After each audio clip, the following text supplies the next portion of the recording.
I feel like with you, you have this decades of experience as a researcher and treating patients with cancer. So perhaps that's your cancer story. I don't know whether it's personal or whether it's professional. But so I just wanted to start out by asking, what is your cancer story? I was a sophomore in medical school. I was in the library and I was trying to study neuroanatomy, and it just wasn't interesting to me. So I got up from the little carrel I was studying in and walked over to the stacks where they had the magazines, and I stumbled across a journal called Blood, which is the hematology journal, and it was in 1970, and there was a article by Don Thomas, which was the first attempts to try bone marrow transplants in humans. And I took the article to a guy by the name of Robert Schwartz, who was my immunology professor at the time, and I said, is this really possible? He said, well, you know, it is. It is conceivable this could be made to work, and it could be something that would be of importance. And that just stuck with me. I just kept reading anything I could find about transplantation.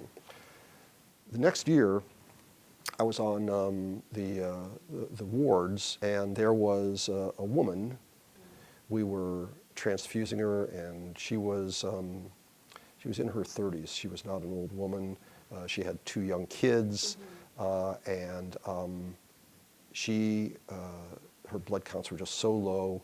She had essentially no platelets, and she was just bleeding, and she couldn't stop.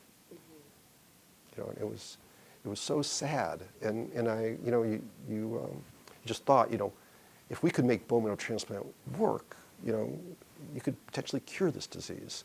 Is there a similar experience in which you actually did find the opposite, that you were able to help a patient? A couple weeks ago, a woman came back to see me that we had transplanted 30 years ago, and she just looked great. It was fun because she came back with a little album of pictures of us together, and you know, and my beard was dark and I actually had hair, you know, and you know, these pictures through the years, and she was I think 28 then, and now she's 58, and her kids, who were, you know, really small then, now they're grown, and you see the family pictures and the grandkids, and those are really nice.